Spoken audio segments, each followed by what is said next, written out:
What's up, Myco fam? Thanks for joining us today on the Myco Mentor podcast, where I get you face to face with some of the best talent in the mycology space. Whether it's a mycopreneur running a business, a citizen scientist making a difference, or someone doing something interesting, my goal is to showcase and amplify passionate individuals within the mycology space. Today we have with us a good friend and someone I look up to very much in the extraction space, who goes by the name online of Dinklb3rg. Now, at this time, you may not want to just watch the video, right? Dinklb3rg is involved with some high-level stuff, and he wants to keep his identity secretive to insulate him and protect him from the things that he's about to share with the world. So, Dink, thanks for coming on the show, man. Anytime. I love talking to you. So, you know. Bro, I was just telling my wife today that you and I think you are the person that I've talked to the most in the last 3 years. Like, if I look at my DMs and my Signal chats and things like that, like, you are certainly the person that I lean on the most for advice on the chemistry side of things with respect to extraction, as well as just shooting the shit about mushroom growing. And, you know, we go back and forth. You know, I help you a little, you help me a little, you help me a lot. But, like, Performance Fungi and Hericium Labs wouldn't be to the scale that they were today without your direct assistance. You know, you helped us build our extractor to scale it up. You helped us with refining the techniques and processes to get it streamlined. And like, right off the bat, I have to say thank you so much from my heart, my family, my business to you. Like, thanks for everything that you've done for me. I can't thank you enough for that. Well, I don't even know how to respond to that. Like, honestly, like, back in the day, I was on Reddit, mushroom grower subreddit, like, bro, you were king back there, and so, like, be able to call you a friend and stuff, like, it's cool. Like, it's cool as fuck. So, am I? Yeah, go ahead, say fuck. Yeah, say fuck. No, say fuck. All right. Yeah. All right, yeah. It's cool as fuck, honestly, that's how I feel, so, yeah. Man, I went back in our DMs, like, I scrolled, I think I was telling you the other day, I scrolled for like 25 minutes. I was trying to figure out, like, what's the first thing Dink and I talked about? And it was extraction. You came to me with a question about extraction, and then you were showing me this, like, little, adorable little rotovap thing. It looked almost like a crack pipe. It was like the tiniest little rotovap I've ever seen. And, you know, we were going back and forth and shooting the shit on that, but, you know, that conversation sparked a much broader dialogue between us in terms of extraction, and I realized that, you know, your background was mostly in chemistry, right? Well, I'm actually not classically trained in anything. Sure. Went to school for engineering for far too long and then ended up dropping out because, you know, when you swap majors a few times, they don't tell you this, but, like, you know, all your credits don't transfer. So going from major to major, because I thought maybe computer scientist, maybe electrical engineer, maybe mechanical engineer. Every time you swap one of those, it drops some credits. So, I mean, I have a general understanding of a lot of things because of that type of background, just being in school a lot and, you know, being in an engineering-focused major. But I mean, as it comes to chemistry and chemistry background, bro, it's all self-taught and self-learned and way too much reading and deep diving on forums. Like, well, so what was the motivator? What was the motivator for you to get into chemistry? Was it drug motivated? You know, because for me, all of my chemistry that I know is drug motivated. You know, I wanted to get high in the right way, like extract LSA from Hawaiian baby wood rose. Like, that was my first thing I ever did. It's all, definitely drug related, sparked the interest. Mainly because I wasn't connected. I didn't have a plug, so I was like, I'm gonna have to make it myself if I want to try it. So, you know, that's kind of like how I started growing mushrooms too. It's like, okay, I can get weed at a dispensary. I can't get mushrooms there. I want a trip. I don't know anyone who has mushrooms. All right, I'll do it myself. So it was always kind of that. And then, you know, you run into a problem, whether it's grow side or chemistry side, and you're like, oh wait, I've kind of encountered this before. Like, sure, it was like in a lab at school or university, and it was like a really regimented type situation they had you run through, but like you can recognize it in the real world, and then you just, you know, kind of apply your past experience to what you just ran into. But yeah, like, I don't want to take credit. I don't want anyone to think like, oh, he has a master's, bachelor's. Bro, yeah, I went to school for like 6 years, ended up not having any sort of degree, and then the point I was going to get to earlier was, like, my last major change was actually to agribusiness, because this thing with COVID and online schooling, like, the majors that were offered to me with online school weren't basically what they were going to be going in class. So once COVID came, I switched to agribusiness. Got to a point where I was making money basically in agribusiness, so I didn't see the point of continuing that degree because I was basically doing it on the day-to-day. I think a lot of the smaller micropreneurs, a lot of the other micropreneurs in general, can probably relate to something similar. You know, you can go to class for business.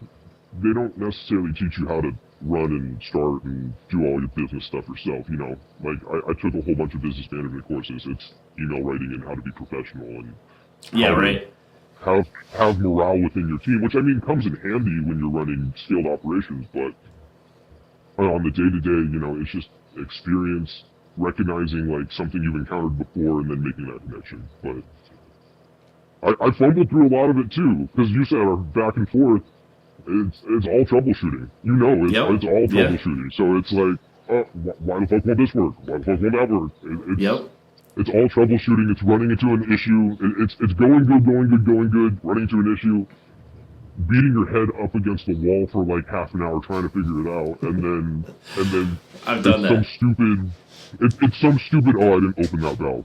Oh, it pulls vacuum. Oh, it's running. Like, it's one of those things. Or like the other day when I was like, hey, the vacuum wasn't actually, it didn't have Teflon tape on it. Like, and now I'm seeing this dramatic increase. Like, it's something stupid that you get to a certain point, you're like, I should know everything. And then you overlook the basics. Or, yeah, exactly. Like with that pump. You set that up like almost a year ago at this point. Maybe a little, like 10 months. Like, now going back to it, you're thinking, why didn't I Teflon tape this? And it's just, you know, little picked up experiences. Yeah, exactly. Absolutely. So what was the catalyst really for getting you interested in this? You know, were you in college experimenting with drugs and you were like, well, I need mushrooms? Like, was that point in your life where you were like, mushrooms are my thing? Or like, where did it start? Okay, that's a really good question. I was really straight edge for a really long time. I don't think I smoked weed until I was 21. With that being said, I'm only about 26 now. You know, smoke weed, you like it, you realize, oh, what you've been told through elements. Like, I grew up in like a really, I don't want to say constricted household, but like, you know, obviously like drugs are bad, don't do Yep, same here. Like, I didn't even want to drink or smoke or do anything, and then, you know, I turned 21, my mom comes to me, she's like, hey, try this, like, it'll probably mellow you out in public spaces, which it does. Like, I used to have, like, I don't want to say anxiety, but, like, I'd get irritable around a lot of for sure. people. Like that kind of stuff. And now, was this pot that she gave you, or? This is pot. This is not mushrooms. So, I'm, you know, try weed at 21, and then, you know, really good. I want to find the next thing. I'm not giving the gateway drug argument a very good, yeah. But, tried mushrooms next, mainly because I grew them first. You know, it was something where, it was so hard to get culture as far as, like, even in, like, 2018, 2019. I had to do some, like, spore traders, backroom, like, hey, I know you're not supposed to ship to California, but can you ship to California type thing? Yeah, ended up getting a spore print, not even a syringe. Had to make my own syringe the first time. Injected, did good. Grew mushrooms, ate mushrooms, loved it. I didn't love the, like, a lot of people call it gut rot. I don't know if it's necessarily gut rot. It's just stomach discomfort when you eat mushrooms from all the, you know, eating. It's converted. Well, and it's doing the conversion in your stomach, right? From psilocybin to psilocin. Yeah. So, I like that. At the same time, I kind of came down with a chronic issue, with my stomach. Like, I just couldn't digest. Like, there was this weird thing where my stomach wouldn't actually do the contractions to push food to the next part of the digestive system. So that sounds uncomfortable. The gut rot. Oh, it was miserable. I not to spare details, I had food fermenting in my stomach overnight, every single night, and then I wake up basically with food poisoning the next day. Like, it was miserable. All good now. Had a surgery. It was fine. That's good, man. But basically during that time, that is when I figured out mushroom extraction, and personally, I mean, it wasn't for anyone else. It was for me. It was to self-medicate. It was because I liked mushrooms, but I couldn't eat the mushrooms, and, you know, I messed around with tea. I did lemon tech. yeah, I did all the other normal things people did, and then I was like, all right, let's kick it up a notch.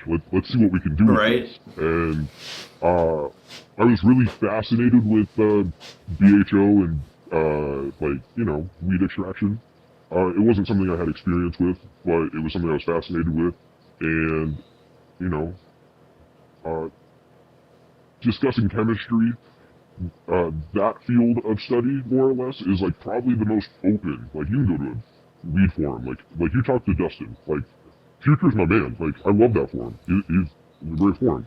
I picked up a lot of the stuff I've learned from that forum. Like it's just recognizing patterns. Like oh, you can do that with cannabis. Let's see if I can try it with mushrooms. And Sure. some things work, some things don't, and eventually I R&D'd to where we are now, which is white gold shatter slabs of mushroom extract, and that seems cool.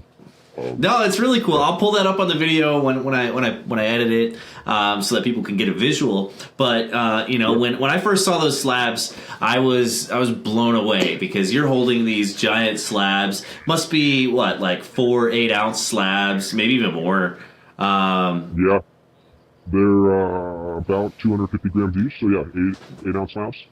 Okay, yeah, so I'm good at guesstimating, which is good. But like just seeing those slabs of cubensis shatter, it really ignited something in me and started my own journey on like, oh, well, if you can do that with cubensis, just like you were saying, I can do it with the medicinal mushrooms. And so, again, I went back and forth with you, and then a mutual friend of ours gave me a vacuum oven. He was like, bro, I'm throwing this away. And I was like, well, the stars aligned, let's go. And, that's when I started working with the concentrates and stuff. But for you, where did the extraction process start? You mentioned lemon tech, you mentioned teas and everything, but like, what was your first experience with like a successful mushroom extraction? Like, what did that look like, and how did you achieve the goals? Were you using like one of those 1 liter oxalates, like the glass China units that everybody starts with, or like how did that come about? What did that look like? Yeah, it looked really janky to begin with. It was one of those small liter. Yeah, I mean that's the truth of it. So typically with those 1 liter soxlets, you typically put them in a mantle. Didn't have a mantle. Put that thing on a hot plate. So would you use a hot plate? Yeah. Yeah, hot plate wrapped it in foil for insulation and let it run. How do you want to gauge successful? Because like we could talk about the first time I made goof, the first time I made something that was crystallized, like. We could break it down. I want to talk about I want to talk about both. I want to talk about your first run and then contrast it with like your best run, right? Okay. First run ever. So I'm already kind of looking into extraction at this point, and PF, Philosophy Fanaticus, right? Yeah. He has the Crystal of Gods tech out, right? Anybody who was on the Shroomery got a huge hard-on for that. Yeah. Everyone knows, like, oh my god, Crystal of the Gods, and then you make it, and then you see things precipitate out. You're like, is that it? Is that right? Yeah. Is that all I get? Yeah. Hint: no, it's not. No. No, they don't crash out. They're too soluble in ethanol. You kind of crash it out in methanol, but it's mostly sugar at that point. But yeah, Crystal of the Gods was the first time I did it. Started off with a tincture, and then, I have a tincture. What's a tincture? Oh, it's concentrate in solution. So you evaporate away that alcohol, you're left with something even more potent, even more concentrated. So slowly after that, I made the goop, the tar. I see a lot of people making that where it's like it's a waxy Tootsie Roll type consistency. Yeah, pull and snap, then, maybe a little wetter. Yeah. Really oily because it has all the fats in still. I made that probably in 2021, the first time. And then like my first like real success, not much like further after that, probably like 2 or 3 months after that, I realized like, oh, you can do this and remove some of those things and then just have this. And, when you have that cleaner extract, it crystallizes up because there's not fats in it anymore. And like, you get a rock, like a shattery rock, and that was like actually the first thing I pulled out. It wasn't the slabs, it was like a pebbly. It was a pretty large diamond actually. I posted it to the forum, and if you go back to the Future forum, in one of the threads you can find it. But basically, that was the mic drop of me entering. I was like, hey, look at this thing I can do. And it's kind of just been me tweaking and dialing in from there. Its process hasn't really changed much. With it's more the equipment and yeah. Process is the exact same. It's just slowly scaling the equipment over time is the new thing. So yeah, I mean, most successful run I guess now would be anytime we pull out like a light amber, looks like 2017 shatter, like cannabis shatter, like you know what I mean? Because every time we do that, we're impressed. Like even with ourselves, like we make that at least a few times a week, and we're like, oh, this one came out like exceptionally good. Okay, cool. But yeah, at this point, like to me, having a really good run of extract is like not necessarily. It's little things. It's color because that shows I didn't go too hot during the extraction process. Sure. And then like finishing when we make slabs, like a lot of people don't realize like if you pull vacuum a certain way, you can get it to bubble a certain way, and then when it finishes, like it'll look more Swiss cheesy than other shatters because like I don't know, that's a thing people look for. Like how holy is it? Is it borderline crumble? Is it shatter? It's just weird nitpicky stuff that no one else would care about, but I think it's cool to manipulate. So, right. Well, I haven't been able to get to a crumble yet. I know one of our mutual friends has said, "Oh, just pull the vacuum longer; it'll go crumble." And one time I tried, I let the vacuum run for like 24 hours in the vacuum oven, and like I still had the same, just a slab of shatter. That was it. So it's interesting that with these cubensis extracts that you can do different things to them to manipulate the final product, and it's also more interesting, I think, that there is a niche market for each individual iteration of the aesthetics that you can come up with the different parameters that you change. But more so like talking to your experience, the breadth of your experience. You're really heavy into extraction, but you are also one of the largest scale growers that I know personally, who's had experience growing, we'll say large scale cubensis, I guess almost like commercially, right? And so, what does that look like on a day-to-day, and what are your biggest challenges and obstacles when you're in that situation? Okay. I know it's a lot. It's honestly, a lot. Yeah. I mean, labor, just period point blank. It never seems like you can get enough of it. Trimmers, people that actually do grain-to-grain transfers, liquid culture to grain transfers, like all that's a body that needs to be like there. There's only so much you can automate away, and if you do spend the money to automate that, that's still all kind of just grain production side stuff. It's not too much actual internal lab stuff. So, I mean, if you got to handle it in the lab, it has to be a person handling it. But besides labor, I mean, drama.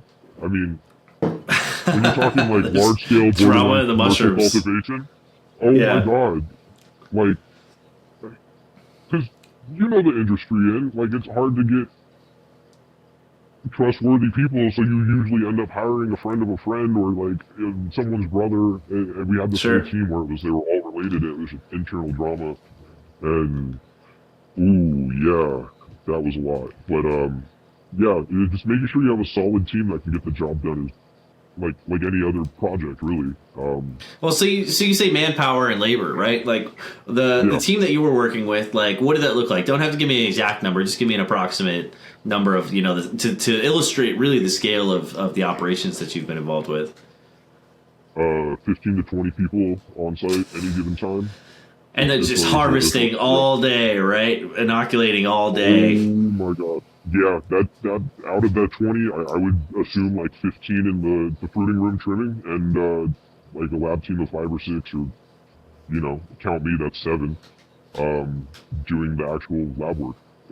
See what I mean? Most people think like a room with tubs, they got 80 tubs, 100 tubs, is like they think that's a lot. But when you go to the scale that you were at, it becomes an actual job. You become a manager. You also have to manage not only the people, but the interpersonal drama. And, just for a short, interlude to that, on the gourmet side, on the legal side, It's the same way. There's this family drama. They hire brothers and sisters and cousins and third cousins, and it just everything falls apart one day because half of your 100 pickers don't show up, and they're all having a family drama dispute or something like that. And there's that side, but then there's also like the mushroom mafia side, which a lot of people have become aware of because of Paul Stamets talking about the mushroom mafia. But I was actually in it. I worked for the biggest button mushroom producer in the U.S., and they're run by an Italian family, and the Italian family has really close ties with each other, and they all give each other work. And through that, I also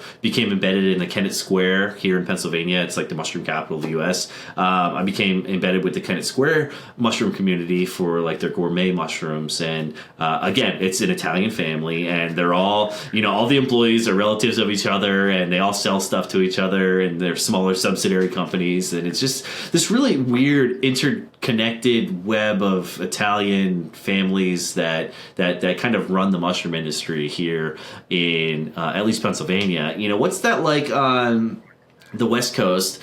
Is that I've seen, I don't want to upset anybody, but I've seen a lot of people suggest that Asian proprietors are the ones that are kind of running the show in California as far as as far as cubensis mushroom production goes. Is that something that you've seen? Because I've seen a lot of that suggested, but I don't know firsthand, what that looks like. Like, who's in control of the psychedelic mushrooms at large in California?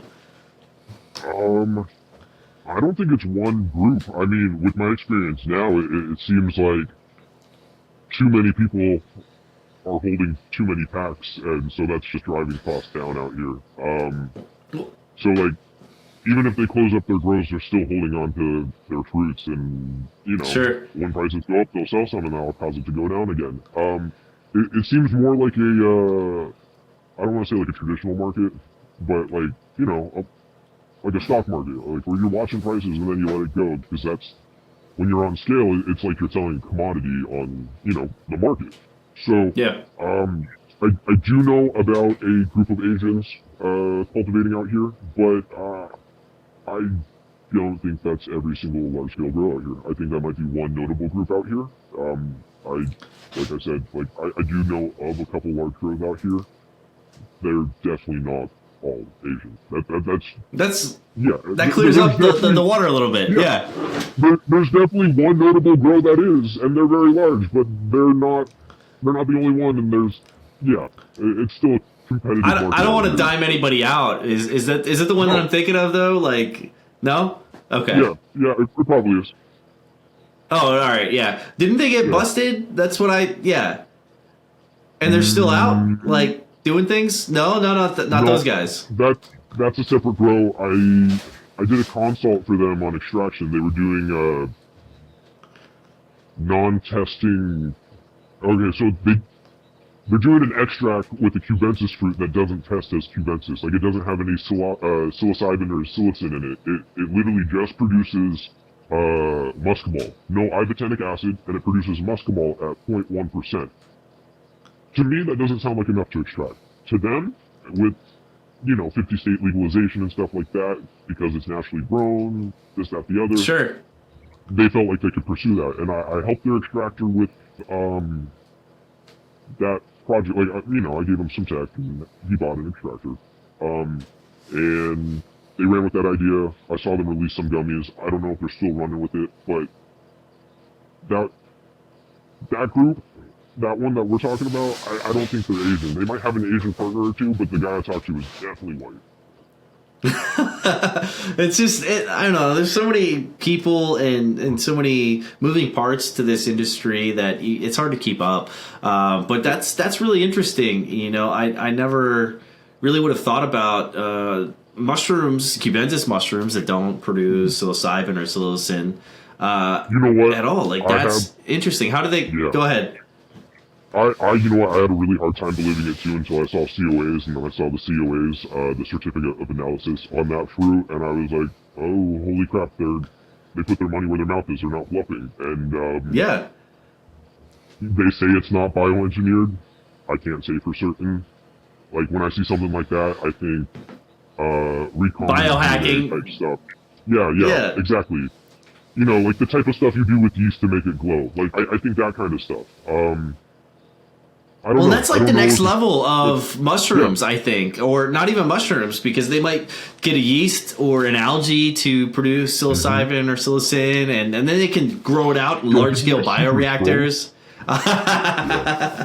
That's the next level, though. You know, what's that guy's name? Josiah Zayner, the biohacker guy who was on the Netflix documentary. You know, that inspired a large generation of people to be genetic engineers who are certainly self-trained, and a lot of them just are tinkering and playing. But I always wonder in the back of my head, you know, if you had a real specific intention, how far could you take that? With, you know, enough resources to get whatever goal you want. And I'm sure that somewhere in some dark corner of the world, there's some guy who's like, I'm going to get algae to create psilocybin for me, or something like that. And like, that's really interesting. I think that's like the next level of mushrooms. I think in 5-10 years, we're going to start seeing designer drugs that are genetically engineered organisms that aren't necessarily naturally producing these substances, that will start producing these substances at large, and it'll make it much easier to scale up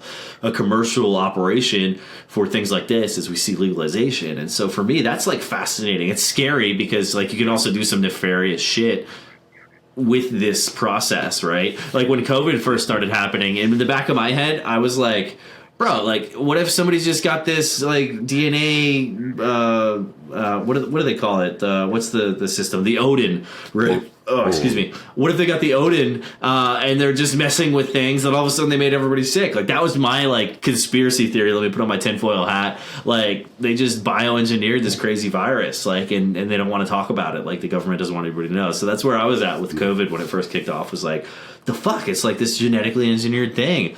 But like with mushrooms, for sure, I think that's the future, and that's come up on a previous episode or two as being like the next frontier of mushrooms. But while we're talking about it, like, you know, what do you think mushrooms looks like in the next 5-10 years? You know, do you think it's going to be fruits? Do you think it's going to be extracts? Do you think it's going to be a combination of the two? Do you think there's going to be genetically modified cyborgs running around just cranking out psilocybin? Like, what's that look like to you? Honestly, I don't know what the market's going to look like in 5 years. What it's going to look like for me, I'm probably going to do boutique, small-scale, really well-done products, you know?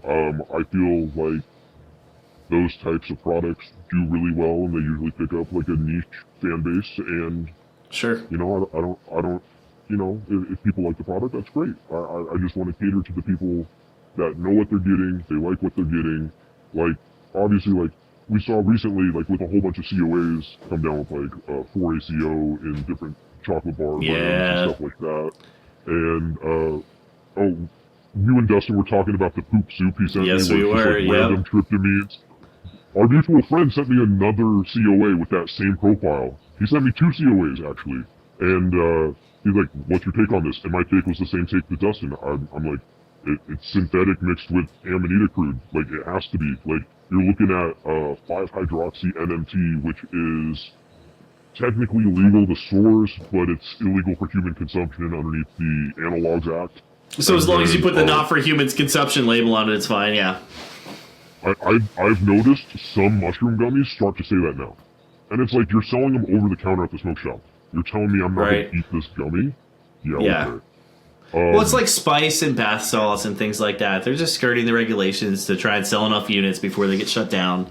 Like, I get it. I understand what it is. But that research chemical thing is I don't know, it's fascinating, but it's also scary. You know, I used to, when I was in the Army, I couldn't get stoned legally, so I had to experiment with research chemicals. So my first foray really into... I don't want to call it chemistry because it's not really chemistry, but I'd buy JWH18 from Canada before it was illegal, and I would spray it onto herbs, and then I'd sell it to like the people that I knew who wanted to get stoned, and like that shit was great. Like I really liked the JWH, but then they made it illegal, and then there was all sorts of a myriad of different chemicals coming in. They changed a few molecules here, a few molecules there, and then it's like this bastardization of what was originally like a really similar profile to cannabis. Like, you know, you'd get fucking stoned, you'd be like, whoa, man, this is cool. You'd have the munchies, you'd sleep great, and like it was great. But then they changed it so many times that like I didn't like that. And, you know, that was a dark part of my life for sure, you know, because I tried some things that I normally would like now wouldn't ever think about, but I was just looking to get fucked up at that point in my life. So that's like a really scary thing, like that people are now buying gas station gummies and trying to trip off of them. Drugs are scary, especially if you don't know where you're getting them from. Like, genuinely, I've seen some COAs that are, oh my god, nobody should consume that. So, like, back to the other thing, the 5-HO-NMT, like, Alexander Shulgin of Sasha Shulgin, has a quick blurb in one of his books about it. He's like, yeah, I haven't even tried this. This is part neurotoxic, and part, like, serotonin molecule. Like, he's like, this molecule is, like, literally halfway between, like, a neurotoxin and a serotonin molecule. So he's like, yeah, I'm gonna just stay away from that one. He's like, you can find it in these plants, but... I'm not gonna touch it, yeah, I'm good. And bro, if he doesn't want to do it, bro, no way in hell. I'm staying the fuck away. Oh, that's crazy, but same man. thing. It's mixed with amanita crude, so it has a whole bunch of ibotenic acid. Like it was like 80% ibotenic acid. Like when you compare it to like the muscimol content, like it was so much more. Like it was undecarb. It's like definitely not safe for someone to eat. Like it's crazy, and I know gas stations locally near me have them. I know, like, bro, they're just everywhere, and I know people are buying them, and they really shouldn't. There needs to be some sort of pathway for legality so people can actually get the real molecule and not have to do all this fake shit that's, you know, potentially harmful. Sure. Yeah, I mean, like I said, you're talking about neurotoxin-like molecules. I'm good. I don't want that. Yeah. No, nobody does. And so I was just watching a Vice documentary where they were talking about it was legalization in New Zealand. And basically this rock star came out with this designer research chemical that people liked a lot more than meth, a lot more than coke, a lot more than ecstasy. And it wasn't hurting anybody. It was doing great.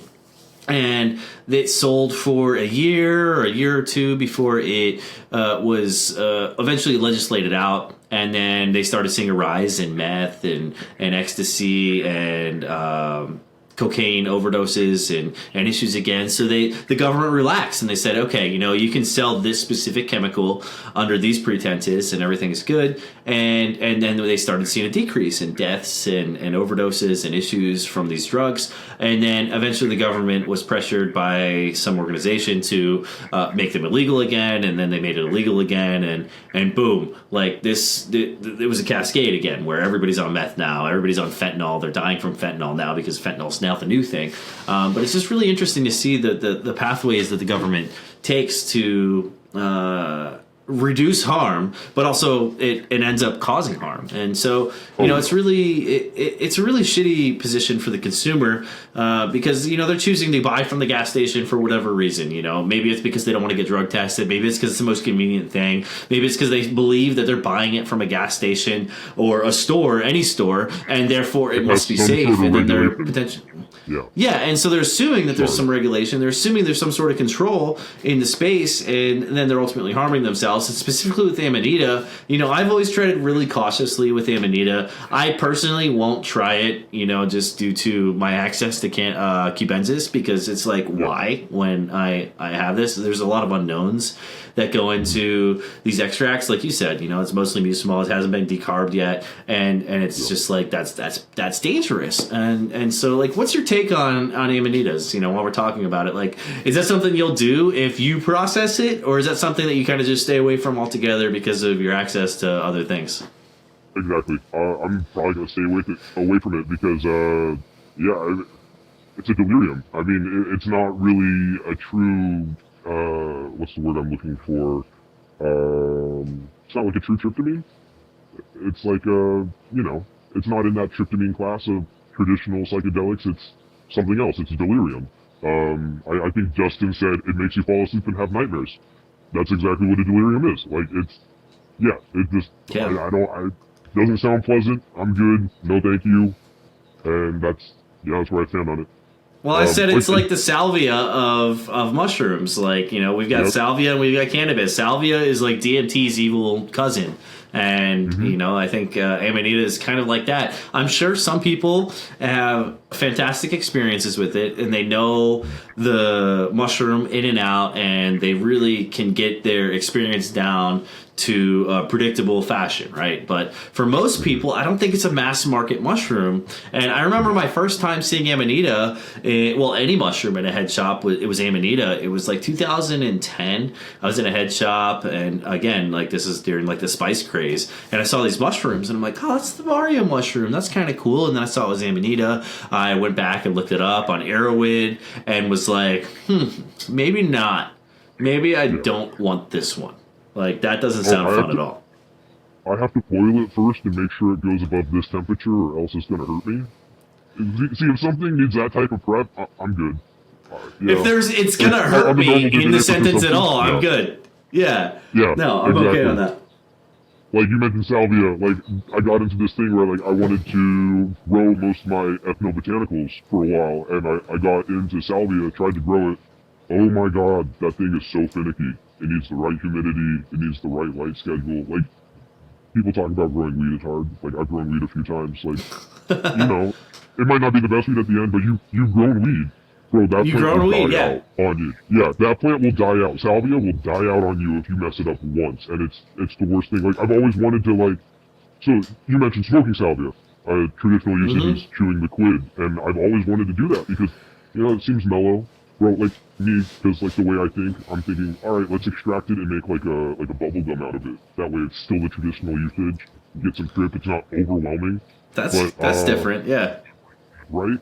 It's one of those things I keep in my back pocket for maybe a later date when I have R&D time. But right. Yeah, I'm busy. I barely get time to sleep. It's just running operations, doing this, that, and the other, and yeah. But, bro, salvia bubblegum though, that sounds interesting. I've smoked the concentrate of salvia one time, and I'll never do that shit again. That was a terrifying experience. If I could just illustrate to you, I vomited my intestines into my lap and then entered into this space that was like what I describe as like the void. There was nothing. It was eternal nothingness. And I looked around, realized I was in this space, looked down, saw this like intestine pile in my lap, and then was just like, oh shit. And when I said oh shit, that thought reverberated over and over again until it got louder and louder and louder, and then it stopped, and I was like, I'm dead. And then I was in hell, like what I would describe as hell. There was burning fire everywhere, and I was just like, after I came back, I was just like, whoa, that was fucking weird, man. Like, this is not okay for me to do ever again. And I learned my lesson. I said, no more salvia. The first time I did salvia was kind of cool. I was by a river. And I smoked it, and I was looking at the river, and I like took my hand and was like, whoa, man, I'm controlling the leaves on the water. This is trippy. And, like, that was kind of cool. But then I took that experience and went straight for the concentrate and was like, nah, that's not for me. Oh, my God, yeah, especially head shop salvia gets confusing. They got 5X, 10X, I've seen 50X, like...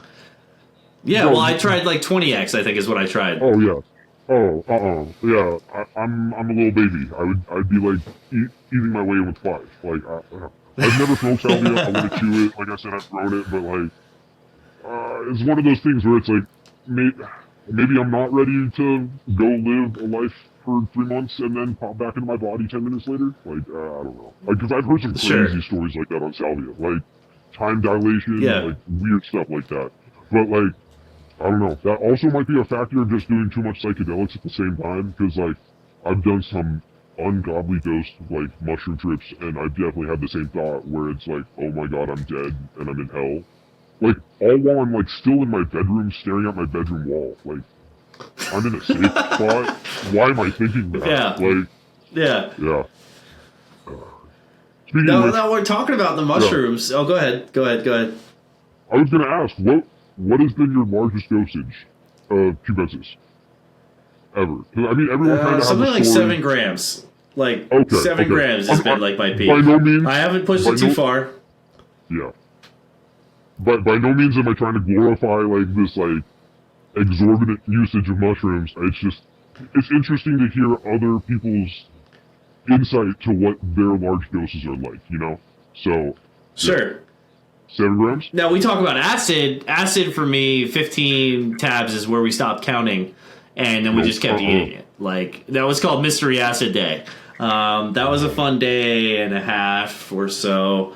But with mushrooms are so much more of an introspective tool for me. I find it uncomfortable after, you even hit like an eighth. I find it uncomfortable. And I'm sure I could dissolve a little further if I pushed it past the 7 grams. But for me, it's like I would much rather take a lot of acid than a lot of mushrooms. I find more value in acid in the afterglow, in the after experience. During, we're just having fun. We're just hanging out, doing woo, look at that, that's cool, man. Like, but with the afterglow of acid, I find I'm glowing for weeks, right? With mushrooms, you come in, you do your trip, you come out, you have some really distinct thought processes that may change or shift your attention to different things about yourself that you need to work on. But generally, for me anyway, I come out and that's it. I'm done tripping, and I've got these lessons to think about. That's great. But with acid for me, it's like I definitely come back with a deeper appreciation of life. I look at colors, I look at things, I look at life, I look at everything a lot differently when I come back from a real good LSD experience than I do with mushrooms. Mushrooms, it's all in my head. And with acid, the whole world is different, it feels like to me. And so that's why I haven't really pushed mushrooms as hard, because I do come back with a sense of like, okay, I need to fix this and I need to fix that, but it's not really like as profound as LSD. And a lot of people are surprised by that. And I think a lot of people with mushrooms, they do have similar experiences to what I describe on acid. But for me personally, acid is a much more powerful tool for that long-lasting effect of a psychedelic. And I'm sure some people will argue with that. But what's it like for you? Ooh, are we talking base tolerance, or are we talking when I was like back R&Ding extract? Because those are 2 different things. Base tolerance. Well, that was going to be another question I talked about. Was like, where are you at with the extracts? Because when you're taking concentrated mushrooms, I know your gummies. Your gummies are a flip a coin, and it's like it's either micro or it's a borderline macro, and I'm not sure what's going on. Okay, so with the gummy dosage, like we send off our COAs, they're always hitting around 2.1 or 2.3 milligrams of like total alkaloid per piece, which, depending on how you want to do your math for what your starting fruit concentration is, like, so typically your cubensis mushroom has somewhere around 0.7% to like maybe 1%, 1.2% on the high side on average. There are those outlier strains that, might pop at 2.1. I've seen Venus MD7 that pops at 2.1. That's insane. Basically, if we're calculating our mushrooms at like a 0.7, 300 milligrams would be around that 2.1. So that's how we get the dosage. That's how we, label our packaging. 2 milligrams might be stronger for some people than others, but we just kind of use that logic and still translate our dosing in fruit equivalents, just because, majority of the consumer base right now is, oh, my dose is 500 milligrams of mushrooms, 300 milligrams of mushrooms. So we just convert that to what it would be in fruit body. And then, with the potency thing of the extract, like I said, I watched the podcast with Justin. He's definitely right. It's the bioavailability. It's, you have all the actives basically in the gummy ready to dissolve directly into your bloodstream right away. The conversion from psilocybin to psilocin, I'm sure a small portion of that conversion is done by your stomach acid, but a large portion of that conversion is done by your liver. It's the hepatic system. And so it's done on the first pass of your liver. When it passes your liver that first time, then it's psilocin. And then from there, I'm a little foggy. I think it goes into your brain receptors from there once it turns into psilocin. And then it slowly gets filtered out because the receptors release the psilocin and stuff like that, because it connects to the 5-HT2A receptor, the serotonin receptor. But yeah, so 2 milligrams of extract probably feels a little stronger than 300 milligrams of fruit, even though it's apples to apples comparison because of the bioavailability aspect. It hits you with everything all at once, and you definitely feel it. It's like doing a lemon tech off of half a gram of mushrooms instead of eating a half gram of mushrooms, essentially. And yeah. They threw me for a ride. The first time I tried them, I took one and I was like, bro, it's a microdose. It's fine. And then like half an hour, 45 minutes later, I had my phone in my hand. I was sitting on the couch. I was watching some YouTube like I usually do to decompress at night. I was watching some videos of some content creators alike. And then I turned my phone on and we did this number and I was like, huh, that doesn't feel like a microdose, bud. And I was just like, holy shit. And then I've had a lot of friends who've tried your gummies, and they say the same thing. They're like, one time I'll take one, I'll feel great, it'll be a micro, perfect, exactly where I want to be. And then the next time I take one, and it's not a micro. And so, like, what do you think is going on with that? Because I've had that with 5 or 6 different friends that I know who've tried your gummies. Like, what's your take on that whole situation? Couple things. I usually run down a list of questions. So, I mean, if they're friends and they're tripping and they feel it one time and not time, usually if someone tries the gummies and they don't feel anything, I'm usually like, all right, when's the last time you tripped? Are you on any medications that could interact with it? Any trip killers, anything like that? Because, like, surprisingly, a lot of pharmaceuticals kill your trip. You eat mushrooms, nothing happens. And, you know, usually you have to abstain from those medications for, I think, 36 hours, and then you can feel it. My biggest thing would be tolerance. You know, maybe that first time they were eating a gummy off a regimen, or, well, in the middle of a regimen, and that 300 milligrams felt like 300 milligrams, and then they were off regimen for a while and tried it again, and holy shit, it's so much more. My gummy is not a micro.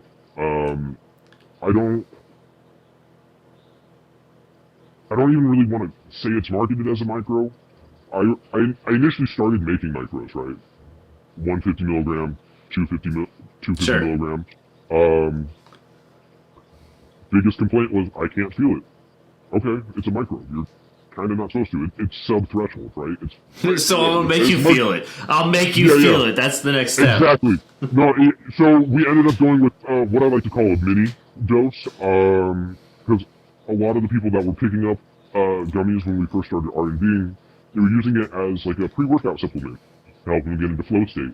And they felt like if they could feel the mushroom a little bit more, helps them into that flow state a little bit more. And so that's kind of how we ended up laying onto that 300 milligram dosage, which is, like I said, kind of strong sometimes, kind of not other times.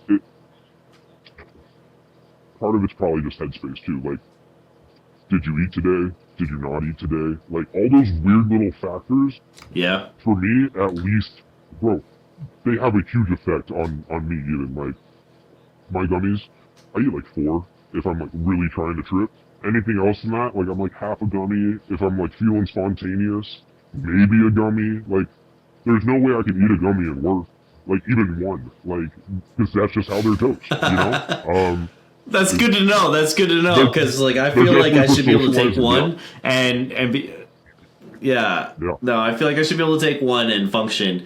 But sometimes I'll take one and I'll be like totally chill and everything's cool. But then other times I take one and I'm like, bro, I need to sit down for a little bit. Like, no, exactly. And then I'll take one gummy. I'll function for probably like an hour 45 minutes, and then even though you're not peaking, that gummy's peaking. So you're in the peak of that dosage curve, and you're kind of a little too mellowed out. You're sitting there for longer than you realize, and you're like, why am I sitting here so long? Why can't I get up? And you're like, oh wait, it's that gummy. And then you finally like kind of like kick yourself in the ass to start doing something again. But yeah, I mean, that's my experience on the gummies. I'm glad to know it's not just me, because I felt like the first time I took one, I was just like, holy shit, this is more than I thought it was going to be. It's cool. But it's wow, I wasn't ready for that. Exactly. And like for me and you, we know what a true micro is. But like majority of the people that want to feel a microdose, they want to feel a microdose, and so that's not a true micro. Yeah. Me and you know, it's like we know what a micro is. A lot of other people think they know what a micro is, but what they really want is a mini, and yeah, that's yeah. Well, yeah, no, the minis work, man. They work, and you know, for me, I know I started drinking more alcohol, and Okay. what I wanted from your gummies was to find a replacement for that same feeling, but without the alcohol. And so for me, it really did a great job of like, okay, and I only went through like a 10 pack, and I was like, you know, I'm feeling pretty good now, like I'm okay. And it helped break me of that habit again. And, you know, it was just because IPA beers, like that's my thing. I love like nice 10, 11% IPAs. But you have 3 or 4 of those a night and you're like, well, I'm pretty toasted. Whereas I can take this little gummy and get the same effects without the negative effects later. And so for me, it really helped reduce that habit that I had.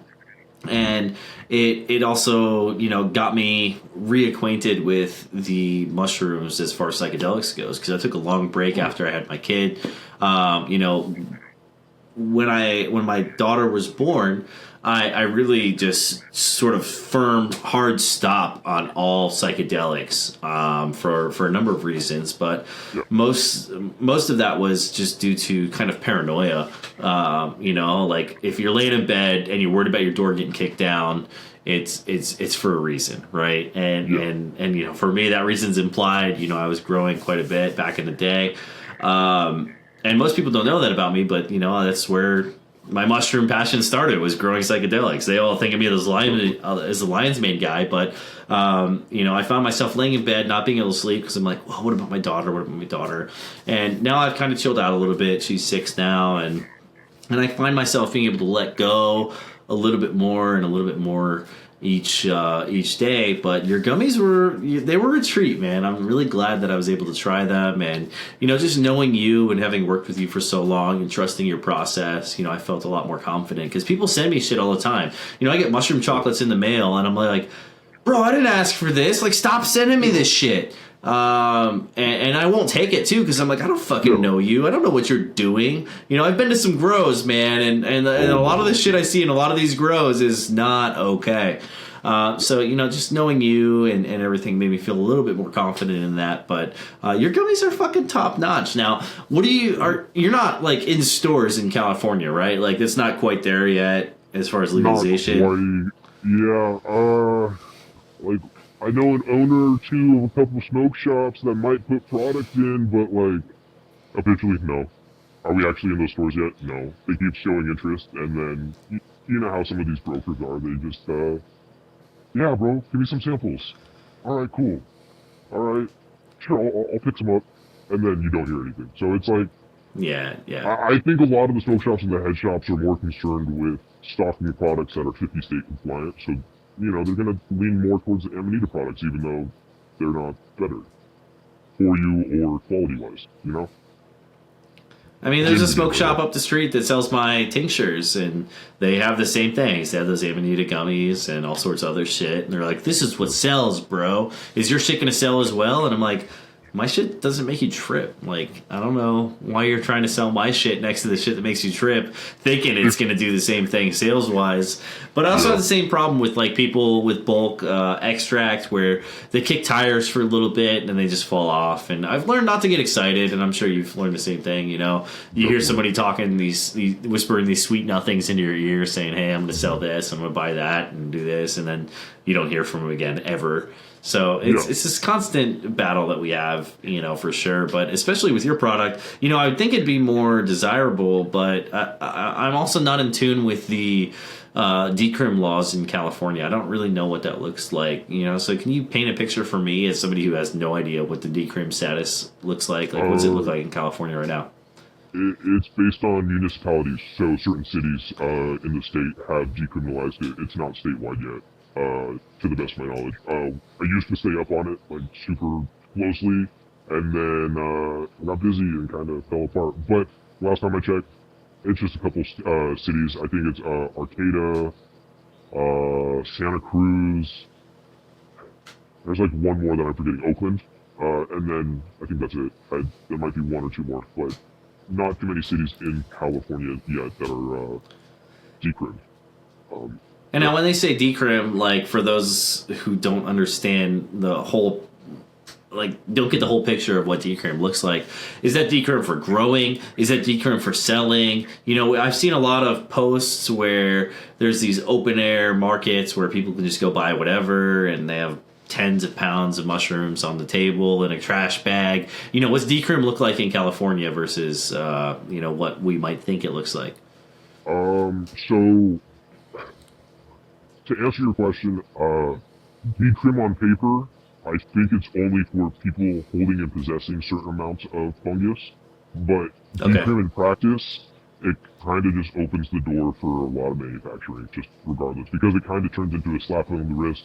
They don't really investigate, because when you decriminalize something, it doesn't make it legal, it makes it the police's lowest priority, where they won't even allocate funds to prosecuting. So, in practice, it opens a lot more doors than what a lot of people might think, or maybe exactly what people think. But yeah, the way the laws are written, I think, are just personal possession decriminalization, but in practice, it's not that. It's definitely larger scale than that. Sure. Well, and I mean, between you and a few other friends I know, you guys are probably supplying most of the West Coast. Oh, yeah. Uh-huh. Yeah. Yeah. And you guys are directly, I mean, as much as I don't want to say it, you guys are directly responsible for crashing the market, right? Like, we've seen boxes go from like $300-400. I mean, I remember when somebody first asked me to sell them a pound, it was like $1,200-$1,300 a pound. And now I'm seeing pounds out west go for as low as $85, which is crazy. What's the current state of the market as far as you're aware? You know, what's that look like? Low. Lower than low right now. Cheap. All right. That's flooded. Those are some adjectives that I could use. Less than 100. Less than 100. Have you seen that? I've sold that. Maybe we should cut that. I've seen that. Maybe we should cut that. Yeah. Yeah, I've seen that. That's crazy. That's crazy. You know, going from $1,200 down to less than 100. Yeah. But that's what necessitates the scale, right? I don't think that's what. Yes and no. The scale is driving the price, and I guess that also in turn necessitates the scale. Would I like it to be that way? Absolutely not. When I started growing mushrooms, kind of mimics you. Like, I remember the first time, like, I sold like 5 packs at once. They were $1,500 each, and I sold 5. I was like, oh, bro, I'm making bank forever. Now I'm over here like sub 100. What the fuck am I doing? Yeah, growing more than I'd ever have, more than most people will in their entire lifetime, and I'm like, oh, this is just depressing. So that's a state. Sure. A lot of synths was on the market. I've heard through the grapevine that synth lab basically got pinched and shut down, and the dude's arrested. So synth on the market will be clearing up. Hopefully, in turn, mushroom prices go up. But yeah, I mean, even low mushroom prices for me, it's not necessarily the most harmful thing because we're extracting. So it's just a numbers game. You know your yield, you know your input costs. You just got to find a price point that works for you and the people you're selling to for their product formulations and stuff like that. Because, I mean, a lot of this extract's going to product formulations. I know people making strips. I know people making gel tablets, capsules. Gummies is a big thing. I know plenty of people making gummies. And I've got a buddy making aerosol. He's got an inhaler. That's psilocybin inhaler. Yeah. Uh-huh. Is that a dry powder inhaler or like inhalant, like it has a, you know? Not 100% sure. No, I don't know. I just know he's doing it, and I think it's pretty cool. I came into contact with one of those inhalers. It was a little dry powder inhaler. It had psilocin isolate in it, naturally extracted. It was fun. It made 5 milligrams of isolate feel like 2.5, 3 grams of mushroom. It was great. It was really fun. Sure. Yeah, no, that sounds really cool. In snufflation, as dirty as it is to put powders through your nose and stuff, Sometimes it's fun. Yeah. Personally, I'm not a powder drug user like that. So, like, having something that goes through an airway was interesting, but also really fun because it was mushrooms. So, that was cool. Yeah. Back to your question, market. Let's hope it goes up around summer, like how it usually does, because I mean, there's these predictable curves in the market. Not too many people trip. Yeah, well, it's music. It's music festival. Yeah. It's music festival season. That's it. Exactly. So, yeah, like, some of these big guys closed up. They'll fall out. Prices will go up marginally. Mushrooms really did speedrun cannabis, like, out here. Like, we did in like 4 or 5 years what cannabis did in 15, and I kind of chuckle at it. I know it's sad, but like, it's funny to see how cannibalized the market gets once people realize, oh, we can kind of make a buck off this. And like, a lot of people go into mushroom growing not realizing all the ins and outs. They see, like, I've had so many conversations with cannabis guys that are like, oh, this is easier than growing weed. No, the fuck it's not. No, not to scale. Not to scale at all. No, it's not. And they're like, oh, you just put this thing and this other thing and it grows out and then you spawn it to bulk. Yes and no. Like, you gotta do that really clean thousands of times to have, you know. Well, then you got to manage your room space to scale with what you're growing, and the gas exchanges and the humidification and like all these components that people don't think about, especially when they're coming from cannabis to mushrooms. They know how to grow a plant, they don't know how to grow a fungus, and they don't know about the possible issues that come up when you're growing a fungus. And so, you know, I see why they get excited about it, but it's also like, you know, I've been approached by guys who are in cannabis who want to go into mushrooms, and I'm like, you don't know. You know, you want me to do this with 2 people? Like, no, I need 20. Like, and then they go, oh, maybe not. 20 people on payroll? Really? No, I can't afford that. Yeah, it's right.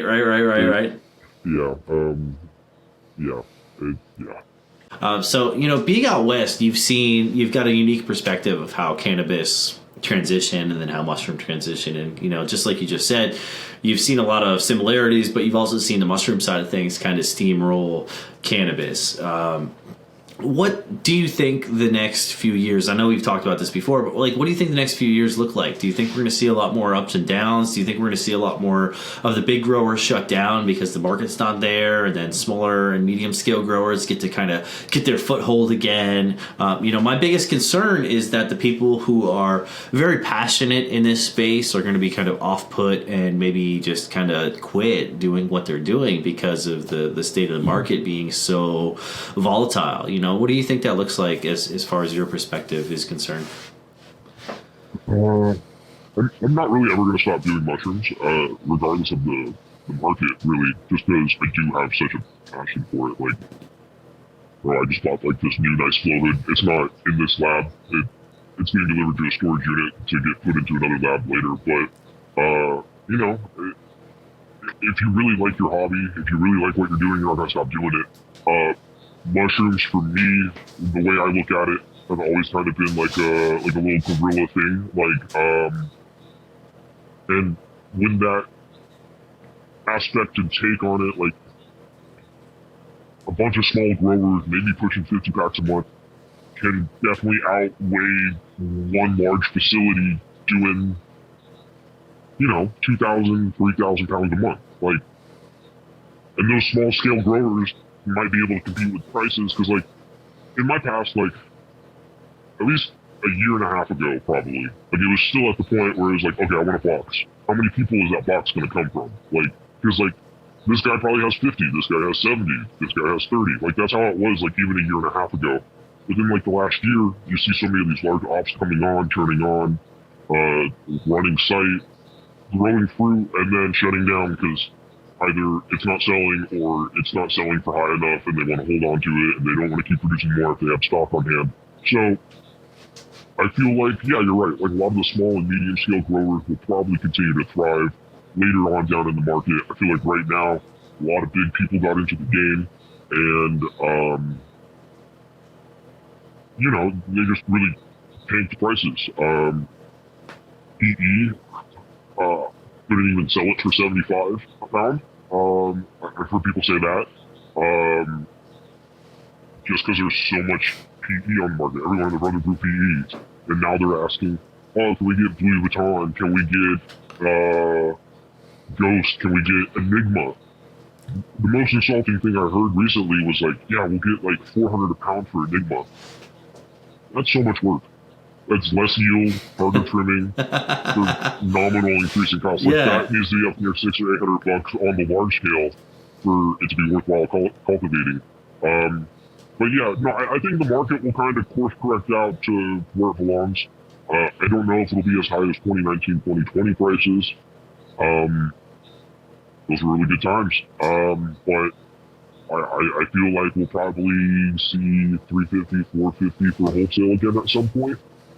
2 years, 3 years down the line. And I mean, if you're pushing out 50 to 100 pounds, like, you know, that's still a nice little sweet spot if it's only one or two people cultivating that much. Because once again, you're doing it yourself, you keep labor low, because like, you know, you just pay yourself the profits of whatever your project's doing.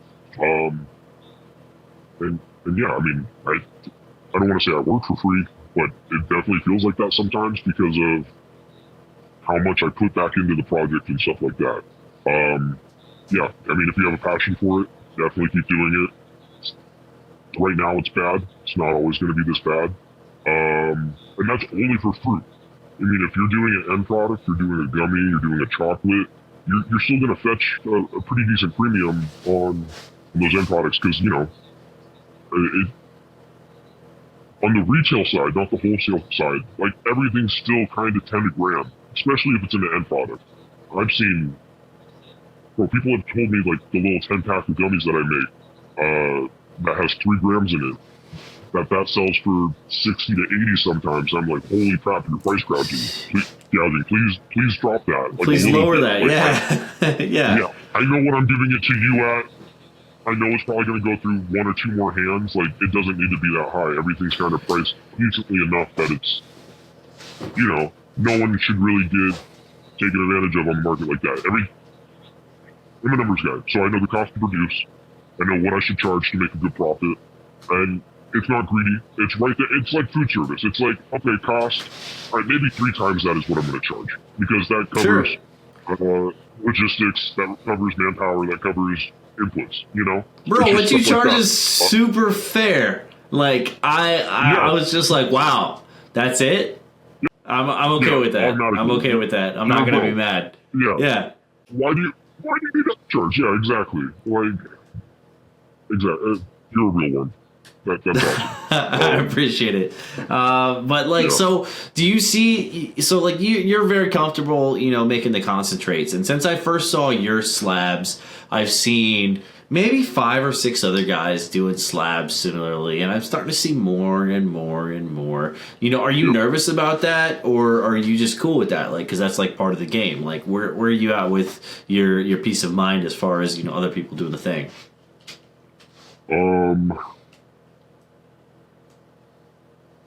Relieved. I don't want to sound arrogant, but for like the longest time, I was like, I hope someone can do an extract that rivals mine. I don't want to be the only one putting in all this footwork, trying to figure this out, trying to get this extract to this quality. You know, I want someone that's this far along so that I can collaborate with them. It's not just a me thing. You know, it's awesome. I was here and I was able to do it. I don't know if I was the first. I know I was pretty early on. But yeah, my mentality is I'm glad that people are getting close to quality now. It's because, you know, more people I can bounce ideas off of. Hey, what temp are you running that at? Oh, that's cool. How long did that stay in that for? You know, it's just like weird little tech and tweak type things that more people doing it, you have more points of information to draw from. Sure. So yeah, I mean, sub 10 people nationwide doing it right now with Cubensis. There's probably sub 8. I want to say I've had conversations and or taught 3 or 4 of those people. You know, it's like that. It's like I'm happy. Like I'm not scared for my livelihood. I feel like, you know, I have confidence in what I do and how it's done and how well it's done. Yeah, I mean, I like seeing other people's work. It's cool to see something that looks like weed like came from mushrooms. I've seen recently, just some slabs recently that like really impressed me. I forget who they were from. If I remember, I'll text you. I'll have you edit it in or whatever. But yeah, no, I mean, I'm really open to other people extracting and producing, and I've always kind of helped you and our mutual friends, and yeah, like I said, it's just more points of knowledge to draw from. It doesn't really bother me. Yeah. Well, it's like a distributed network of sorts where, you know, once one person latches onto the idea, like you said, you can draw from them what they've learned, and, you know, you guys can kind of spitball ideas back and forth. But I guess what pisses me off the most is when somebody's doing something similar to what you're doing, and then they just won't talk to you, right? Like, isn't that like the biggest pain in the ass of the whole space? It's like, you know, we're all doing the same thing. If we can share and help leverage each other's experiences to get to a better point, you know, isn't that what this is like all about with mushrooms specifically? And like then we're going back to like the whole shroomery paradigm where like you try and give somebody an idea and then they shit on you for it, or they just totally like or they yell at you like, did you check the search bar first? Did you do that? Yeah, Yeah, I did. I didn't show anything. Can you just respond to my question, please? Don't be a dick. Right. Like, yeah. And so, like, do you think that this is the pinnacle of mushroom extracts, or do you think that this is just getting started, like, specifically with, like, the work that you do? Not the pinnacle. Definitely not the peak. I could make this extract more potent. I just don't have time to. And for the products that I make and the products that people think of extracts for, they don't need anything more concentrated right now anyways. The way the concentrate is, I don't want to say diluted out, but it's a co-extraction with the sugar, right? So you have a lot of the natural mushroom sugars along with your actives. That, I don't want to even call it cut, but like that dilution of sugar to active makes it easier for whatever product manufacturer is dealing with it to dose their product more efficiently, you know? You don't need lab scales. You don't need professional lab scales to get the dosing right. You can use a kitchen scale because, I mean, we're dealing with, I think, 3.9 to 4.2% testing extract.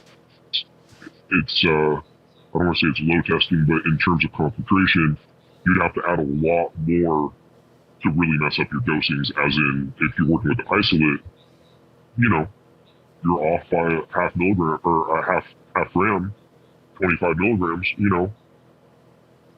Anything like that could really mess up your dosing between your entire batch. So, we're kind of in a midway point, is what I would say.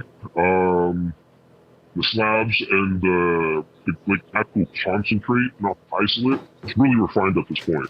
It's dialed in, at least at our facility, it's dialed in. It comes out looking like I said, 2017 weed chatter. Like, it comes out like golden.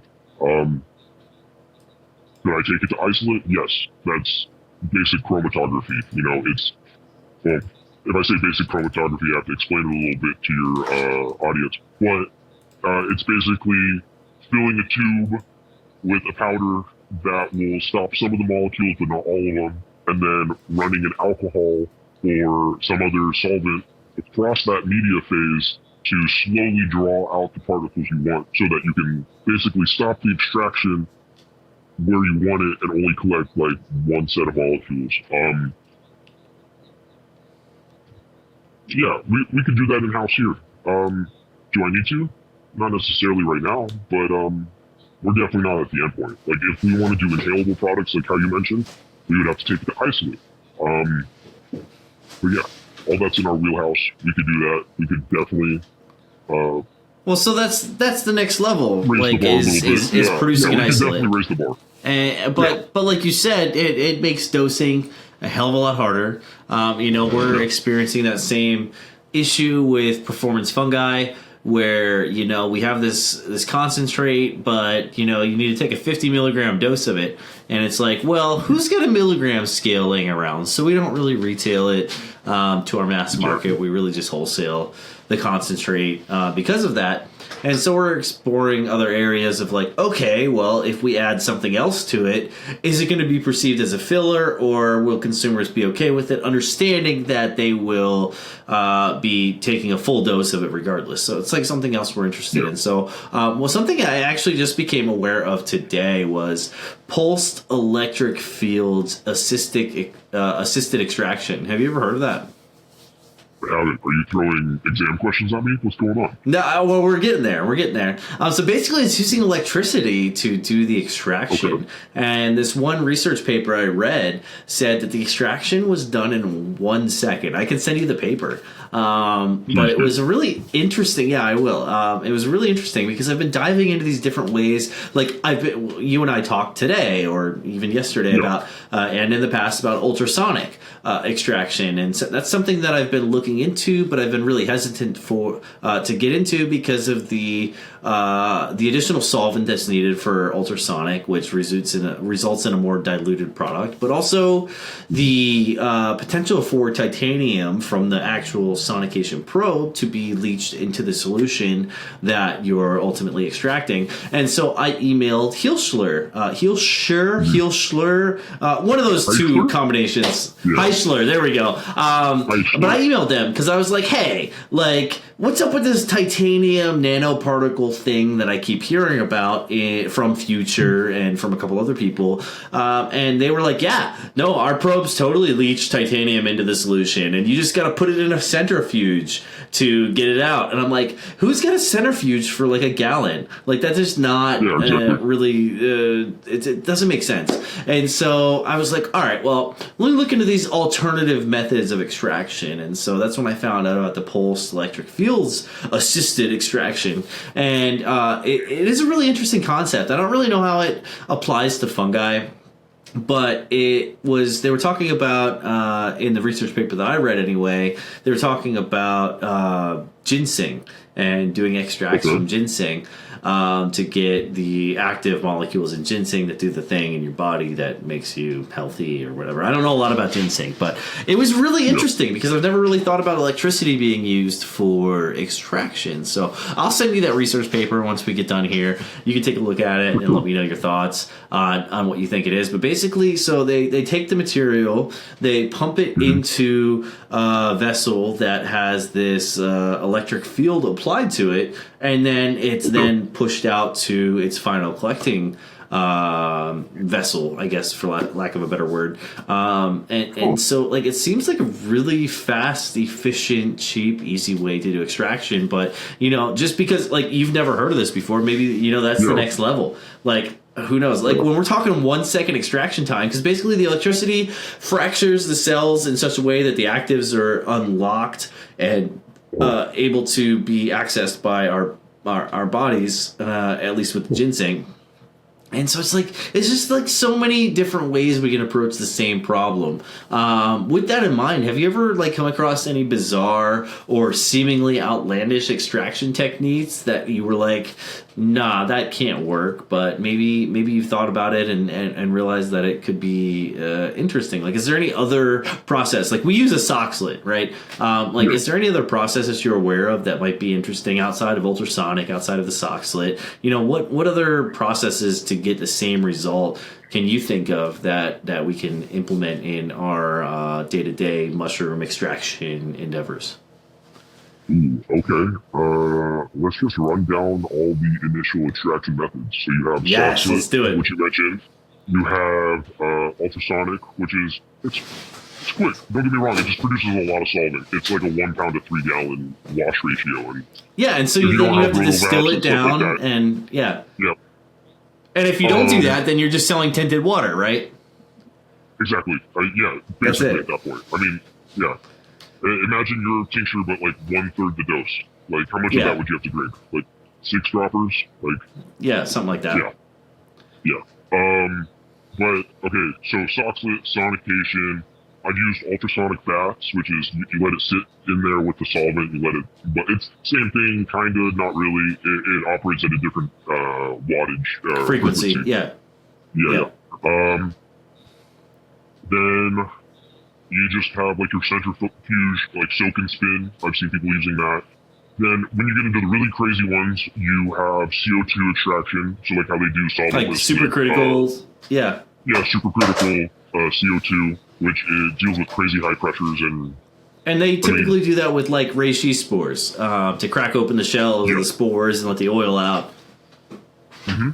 That's because CO2 is, depending on pressure and how you run it, it can be either polar and pick up your polar compounds, or it can be nonpolar and pick up your nonpolar compounds. So depending on what range you run it in, you can get just these molecules or just these molecules. They also use CO2 for decaffeinating coffee beans and doing other things like that, where they just want to remove one compound and like they know the specific parameters to run the machine to remove that one compound. Sure. That's a weird one. And then you have R134A extraction, which sometimes they use it in cannabis. I was going to say, that's refrigerant, isn't it? It's refrigerant, yeah. So it's, what is it, a CFC, HFC? It's one of those. It's one of the carbofluoro. It's a refrigerant. Yeah. It's basically like a butane rig, and they use the R134A as the extraction. But you can use the R134A as the extraction solvent because it's basically a polar solvent. So it'll pull the molecules you want and leave behind the ones you don't. I think the last one I named, R134A extractions, probably takes the cake for weirdest, like, why are you doing that type thing. Yeah, that's where I'm at. R134A, if I remember correctly, once it hits oxygen, it basically converts into another chemical, and then that chemical is like super toxic. So you got to be working with like respirators and shit like that. And really no thanks. Yeah, no, exactly. But yeah, those 5 methods plus the one you just told me about the electromagnetic field. The pulsed electric fields assisted extraction is what they call it. Okay. Yeah, I'll send you the paper. You can take a look at it. Yeah, that's interesting. But it was the first time. I've done a lot of research on extraction methods, and that was the first time I came across that. And I was like, that made me go, like, it just made me have a little brain think. And I'm like, that's definitely something I've never ever imagined before. I've seen electricity used in cultivation as early as like the early 1900s, and you've seen those. You've probably seen those magazine articles with the giant button mushrooms where they're like, we just zapped them with electricity and the mushrooms grew. And like part of that I think is a little bit out there, we're just grasping for things, but I think that there probably is some legitimacy to that whole idea. But this pulse electric fields assisted extraction is apparently used in a lot of food processing, specifically with making juices and things like that to preserve the active compounds without ruining other things with like boiling fruits and stuff like that. And it's also used as a preservative. It's really interesting. You'll like the paper when I send it to you. But really using R134A like that blows my mind. I really never would have thought of like my air conditioning refrigerant being used to do extraction, but it's definitely that's another one. That's 2 for today where I'm like, that's different. But it makes sense, because you're using something that can affect the molecular composition of a molecule and interact with it in such a way that it pulls things out. But again, like we also have to factor in toxicity and stuff, and that's where like I'm a little afraid to use ultrasonic as far as the probes go. The baths are one thing because you put the material in a flask and then you put it in the bath and it does the thing. But it's also like, a food safety thing for me. That's why I stay away from the ultrasonic. At least I've stayed away from it because there are some people who say, you can filter it. But I'm like, well, if you're filtering nanoparticles, right? Like you're probably filtering active molecules that are doing the heavy lifting in our own biology.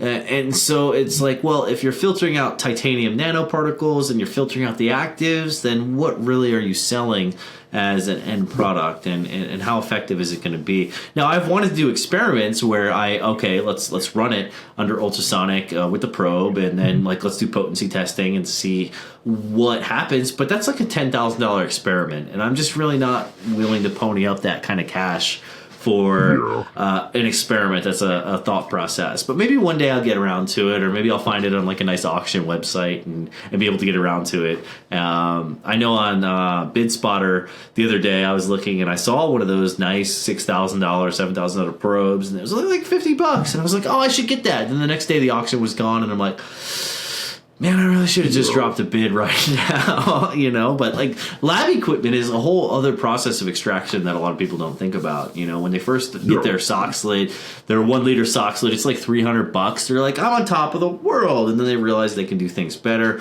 or they break it. And then they start looking into other lab equipment and they realize that, oh shit, I need $10,000 in lab equipment to really scale this thing up. What's your best advice for somebody who wants to scale up from that 1 liter sock slit to something that's more commercially viable? If you had to give somebody one piece of advice who's baby steps and wants to start running, what's that look like?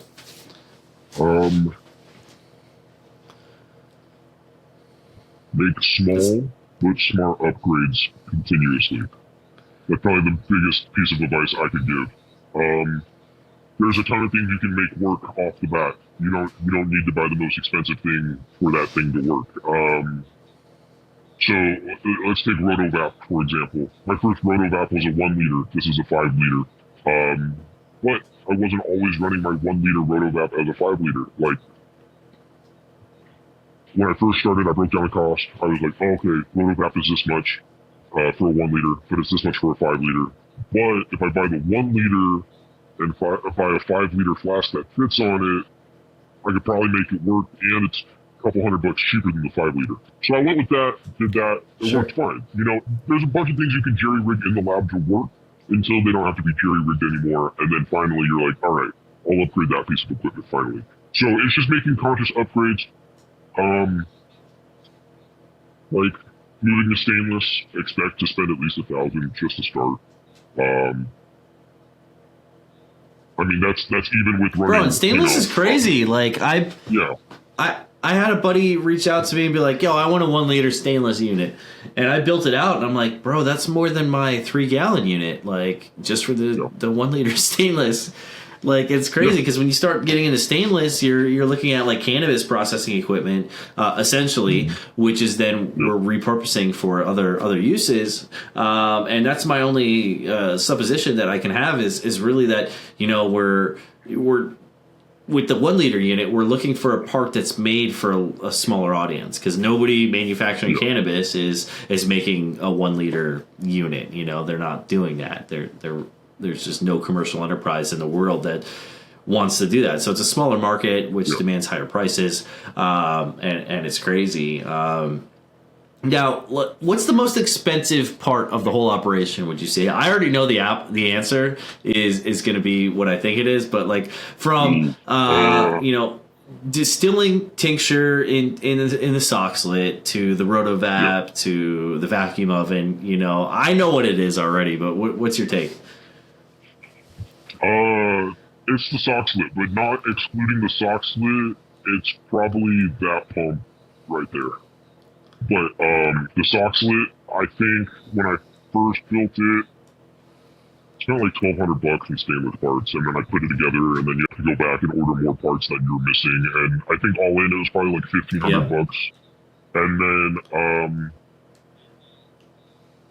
I'm not trying to lab brag over here, but the pump was $900.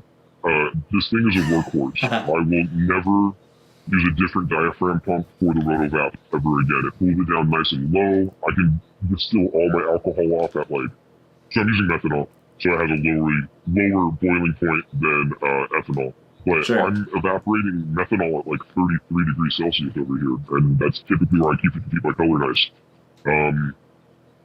Bro, I'm a little salty that you've never told me about this $900 pump. I'm a little salty. We're going to talk about that privately. I'm sorry. You're going to be mad at me. You should be mad at our friend, too. He also has one. It's a good pump. I really like it. It's completely chemical resistant. The little diaphragms are PTFE in it, so I could run acetone through that thing and it'll still pump if I wanted to. So it's awesome. I was gonna say the chiller. The chiller is the most expensive part. The chillers, all 3 chillers are from Beaver. I think this one's like $780 right now. This one's like $600, and then that's the same one as the first one. So like, they're the little cheap negative. I don't know, bro. The Vivor pump you got me. That Vivor pump that I got first sucked. Promise. But the chiller went down in price. I promise. It dropped like $200. I checked it out because someone asked me about a console recently, and I was like, I'll just set you up with something similar to what I have. These are what you need. It was like $780 on Beaver. I was like, free shipping too. Like, bro, is that the negative? Is that the -20? Yeah, it's the -20, but I have it set to -30. So under load, it won't go to -30. It probably chills out. So on my Soxler right now, it's -17.4. And then on the Rotovap, it's sitting at -30 because I have that pump turned off to do the podcast. But typically, that one's about -25. But just because they say they're -20, you can set it lower and it will go lower. Okay. Yeah, no, see, I'm not buying a Viewer chiller again. You know, I was salty about the first one I bought. Right. I'll make you salty. Go ahead, let's see the digs. Let me see it. Kinda. It's a little grainy on my end right now, but it'll be all right. All right. In the final, you'll see how it's chugging, and you'll be like. In the final cut, I'll see it. Yeah, you'll be a little mad. You're like, he's doing that on the Beaver chiller and the Amazon diaphragm pump? Well, yeah, because the Cross International I got new, the one that I use now was like $6K. I got it used for a steal. But like the chillers, I always tell people are like the saltiest part of the whole process because I don't trust V-Board. Yeah. Thankfully, they haven't crapped out on me. They're still running. Well, while we're talking about chillers, what size tank is that? Is that like a 20 liter? Which part? The chiller. Like what size reservoir are we looking at? Oh, it's a 5 liter reservoir. Bro, it's only 5? It's a 5. And you're running your Soxlet? Well, you're also running much lower temps because you're using methanol, right? That is true. So I'm not using water, and I know that's when you're having difficulties at the water portion. Yeah. We've had a lot of back and forth talk about how do I get flow rate up. Yeah, we have. It's a lot of just, yeah. All right, let's try this temperature. That didn't work. All right, let's try this temperature. Let's try the new thing. Yeah, it's a lot of tweaking, and it's a lot of like...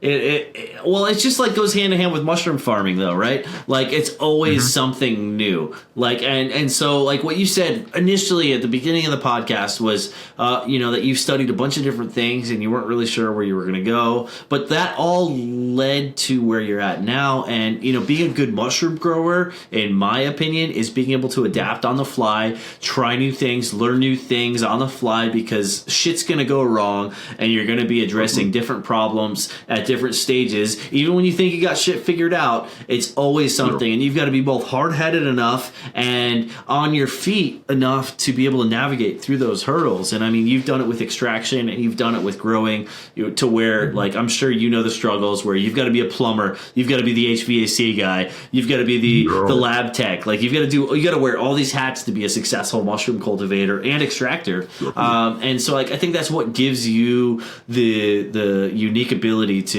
thrive in this situation that you're in, where you're the grower, you're the extractor, and you're doing all these things and also managing a team. So, I think that's one of your superpowers right there. Yeah, we all do. In the mushroom space, if you don't wear enough hats, you're not going to get far. And you've got to be hard-headed. You've got to be stubborn. And you've got to not say no when the shit gets rough. And I think that's what separates the people who make it from the people who don't. I've been around plenty of people who didn't make it, and I've been around plenty of people who did make it. And the people who did make it, they know how to fucking adapt and overcome. And I think that's one of the things that makes a great mushroom grower or extractor, or in your case, both. And I think that's really commendable. Well, we used to talk back when I was doing another spot, and that spot was really rough. And yeah, I remember.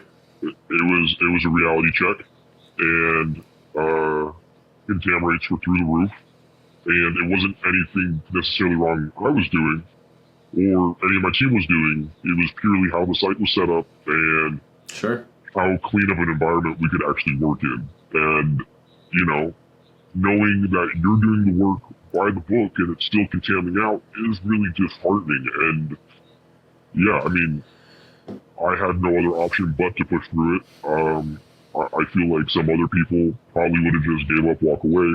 We saw it through to an end. Maybe it wasn't the best end for that site, but that site definitely needed more renovation before going full scale. But yeah, when your contamination rates when you're contaminating out more than what you're growing successfully, bro, I've experienced that. I'm sure maybe you've experienced that at some point, but bro, that's like a knife to the heart. And there's nothing you can do except for learn from it. You know, maybe if I tweak this thing, will my contam rates go up or down? If I tweak this thing, will my contam rates go up and down? It's the same thing. It's just troubleshooting. It's trying to pinpoint down that issue that you're dealing with, patching that hole, and then moving on.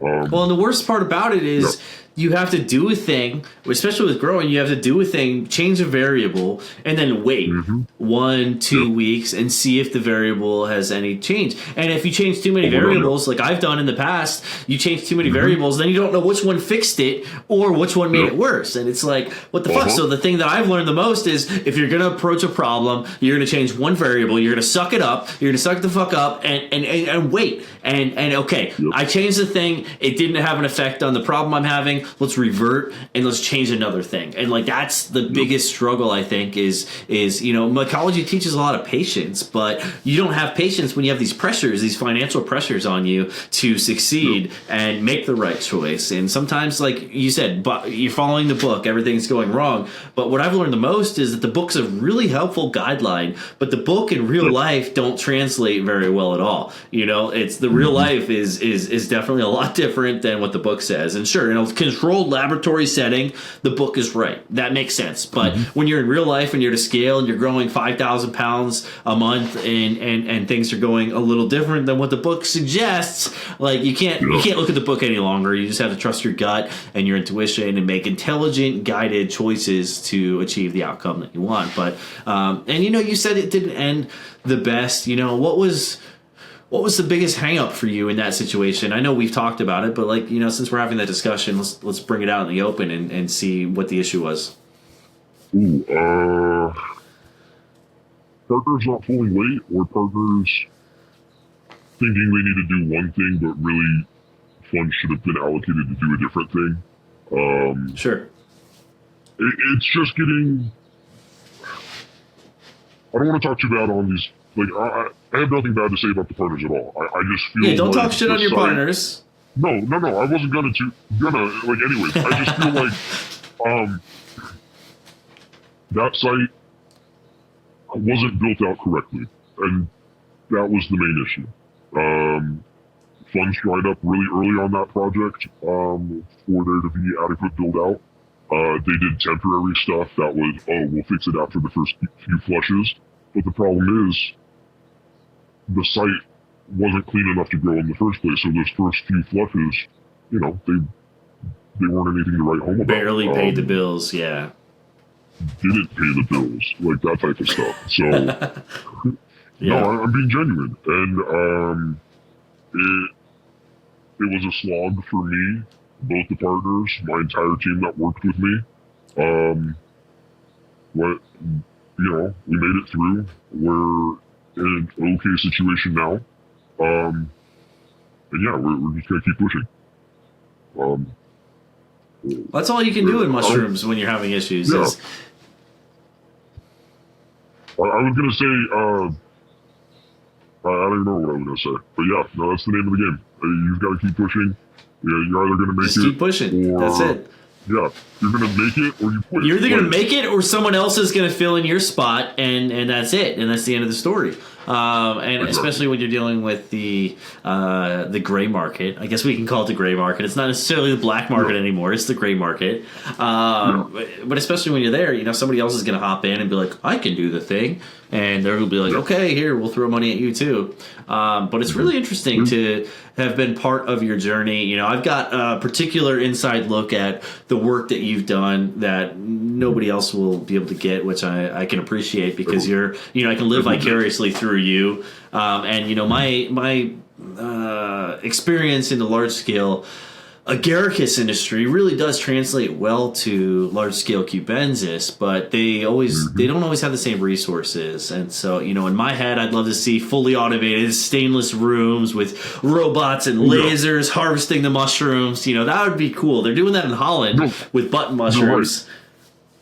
The technique transfers so well that it gives me nightmares at night if legalization were to pass and like some of these like mushroom mafia guys were to get into it, because holy shit, the automation that you guys already have implemented outdoes anything that any new operation could set up. Sure. Because you have, the legacy experience, you have all the equipment on your site already, like, it's insane. And, like, we have huge equipment. Like, you know how large our autoclaves are. They're shipping container sized. Now imagine how much grain that's pushing. Now imagine if that was automated. The Mushroom Mafia guys basically have it automated. Like, bro, we're looking at like $10 pounds at that point. Like, oh yeah, it won't be worth it to grow for anyone. No, it won't. It won't. And like they got. Passion. Well, it's just changing the spawn in the button farms. It's just you change the spawn to convert a button farm into a cabensis farm, and boom, now they're growing. The farm out here, they own 75 other farms. So they have a total of like I think it's 250 grow rooms, and they're all these concrete block buildings. They're about I'd say they're 16 feet, 20 feet by 160 feet, and they'll have a block, and each block has something like 6 or 8 grow rooms, and you multiply that out and extrapolate it, like that's a shitload of production power, and there's no need for them to be making 50-cent cans of soup mushrooms or selling 50-cent pounds to Panera or whatever. Like they're gonna take the plunge once it happens, and so I'm both excited and a little nervous for the passionate small scale guys who are in the space, because I think that when that time eventually comes and that these giant commercial entities really do take the plunge into this space, it's going to push out a lot of the passion. But I can only hope that it's delayed enough to where most of the discoveries and most of the advancements in the space will be made.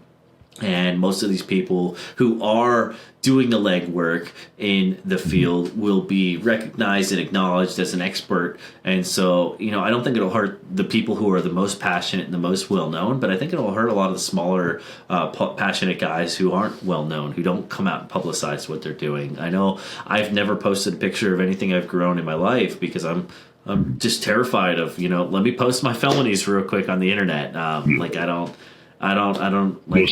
I couldn't sleep at night. Exactly. Yeah. And so it's a bittersweet thing, Like on one hand, I do want to see it happen for the accessibility of the mushrooms, but on the other hand, I know how large scale agriculture can be and how much it's going to bastardize the mushrooms that we all know and love. So I'm not excited for that. But I am, but I'm mostly not. I know it's inevitable. It's going to happen eventually. But as long as we can make the progresses now that we can at least own ourselves as a community, I think that'll still give us some power in the space. While we're not going to be able to sell, I've seen a guy the other day selling pounds for $800, and I'm like, wow, I can't believe you're doing that. And I actually, I shouldn't say the other day. I shouldn't say the other day because he's like constantly making these posts. So I don't know if he's actually selling or not. I don't know the guy. Okay. But it's like, good. More power to you, bud. Like, I'm glad you can still do that right now when the market's so fucked up. Because I've got a lot of friends out here on the East Coast who are buying from West Coast and they're getting them shipped out here. And it's like, bro, how can you compete with that? Like, you can't compete with $100 pounds, even $200 pounds. Like that's expensive. Exactly. It's your consumers knowing you as a producer, basically. I mean, right now I'm on the flip side of that coin. Wholesale, super large scale.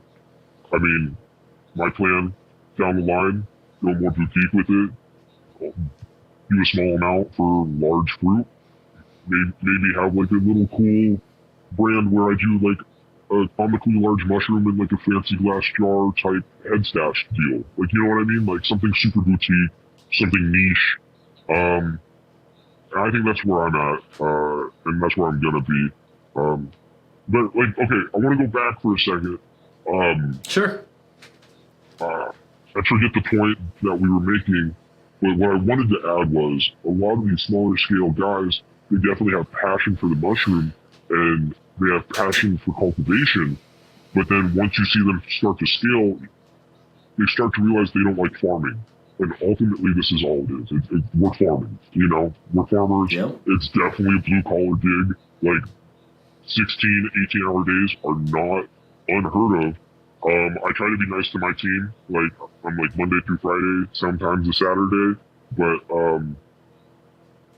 yeah, there's long days, you know? We're farming. Like I said, like, you're in there with dirt and water, and, bro, that trim room gets nasty sometimes. Like, especially with the way we're fruiting,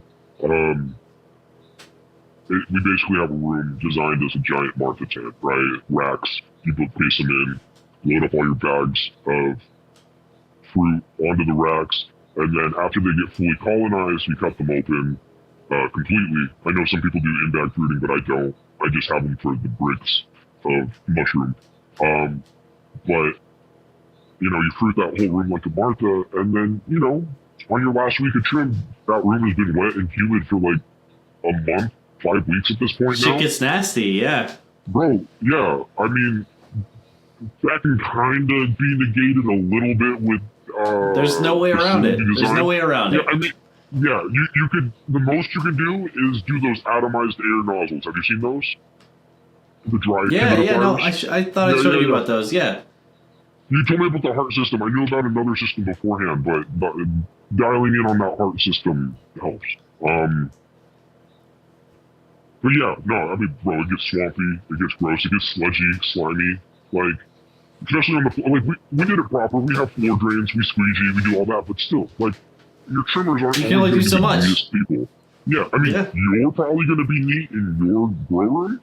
All the people you bring in to trim work, you know, like, you got to you're paying them for manual labor. They have manual labor mentality, you know, we're going to do the most that we can without actually having to work, and we're gonna get a paycheck out of it, and that's just the way it is. And like even gourmet operations that are on a smaller scale, you know, we're talking like a shiitake barn pushing 500 pounds every 2 weeks. Like, that's nasty. I've been in a lot of shiitake barns where they have the shiitake separated for good reason, but it's just fucking nasty. It's moldy. There's flies. The smell is putrid, and it's just disgusting. It's not like they don't clean. It's just the nature of what we do. And then you've got to talk about like second and maybe potentially third flushes, and you know, when you start to get into those, then you're really getting nasty with shit, and it's just, it's not fun, you know. Like, when I made Substrate, we made Substrate for almost 5 years. Like, I have to put in the work. If like, I couldn't keep manure employees to save my life. Like, it was always like, oh, sorry, I don't like shoveling shit. I don't like playing with shit. And I'm like, bro, it's composted manure. It's not shit anymore. It's soil. But whatever. And then me and the wife would be out there, and I'd have shit in my beard. It'd be all over my face. And I'd be like, oh, babe, we only got 1,000 bags left to go. Let's go. Come on. Like, let's just do it. Like, and like, it's just part of the life. And when you can embrace that, then I think you can succeed. But if you can't get past that, then you're not going to make it in the mushroom space, because there's just so much work that goes into a scale operation. Now, if you're doing 25 pounds a week or whatever, like, that's nothing. That's like a walk in the park. That's an easy, basic day job. You and a couple buddies, or you by yourself, like, even 25 pounds a week, like, that's you can do that. To compare to scaling up, like, so when I was at the mushroom farm that I was at, the Big Butt Mushroom Farm, I was a supervisor, and I was in charge of 30 dudes, and we were growing 1 million to 1.5 million pounds every week. Like, and that's crazy. But most of the equipment did the work for the employees. We had filling conveyors that filled the beds. We had 6 stories of beds. Each room had 4 beds in it.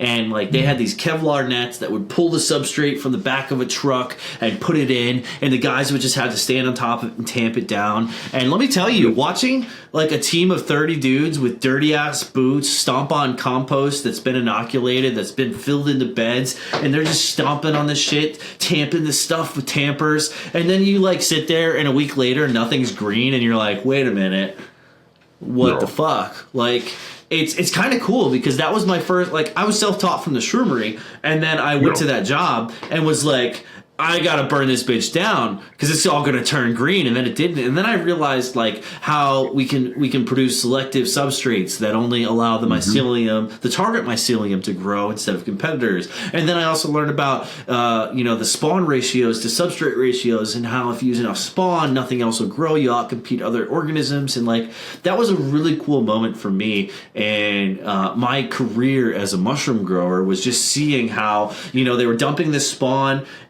not spawn. They were dumping the substrate that had the spawn mixed into it from a big auger into the back of a semi truck, and then it's driven a few miles away in the open air, and all the stuff's being done in the open air. There's no HEPA filters or anything, and like just seeing how this whole process worked, and then maybe like once every month we'd have a little spot of green mold like this, and that was it. And we just pour salt on it, and it's like, that's fine. Like, they weren't afraid of it. And, like, just, like, that evolved me as a mushroom grower for sure.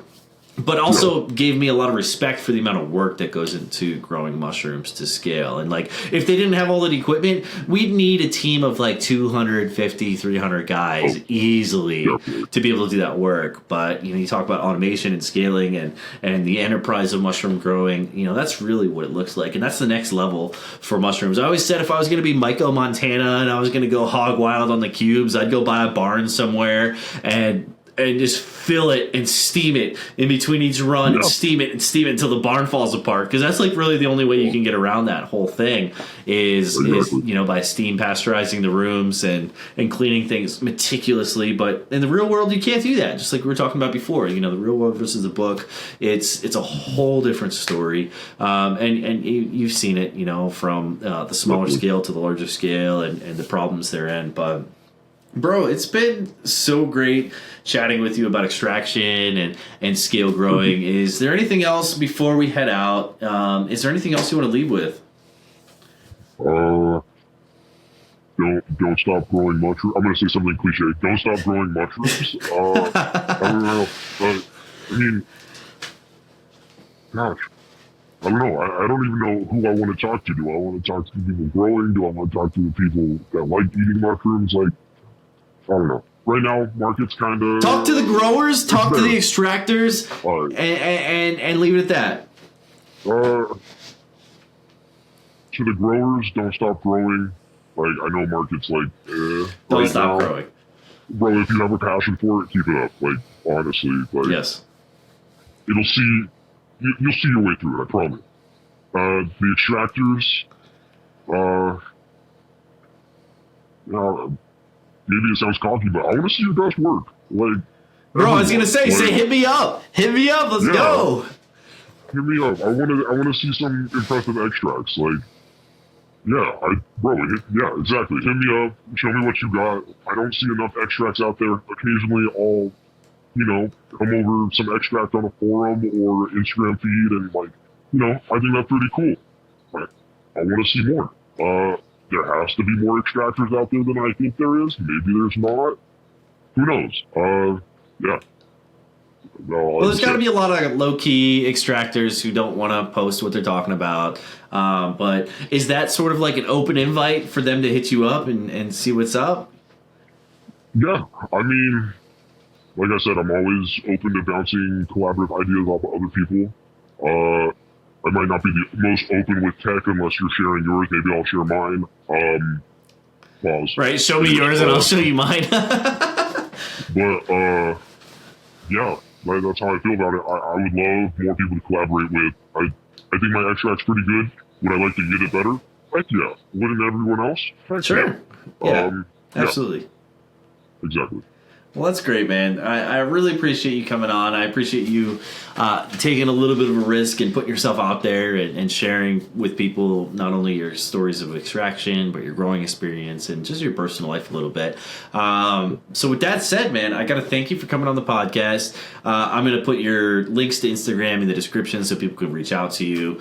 And sorry that everybody here wasn't able to view his beautiful face, but I assure you behind the pixels that you're seeing on the screen, he's a really happy looking guy, and he's just like all of us. You know, we're all mushroom growers. We're all kind of these I don't want to say we're all hermits, but a lot of us are hermits that really just kind of specialize in our craft and hone in on the things that we get excited about the most in life. And I think that's what makes mushroom growing so cool, is that we can really get geeked out on the things that drive our passion in life, but also, you know, help those around us in various ways. So Dink, thank you so much for coming on the show. I really appreciate your time tonight. I'm going to let you go. I got to go turn off my extractor and call it a night for the night.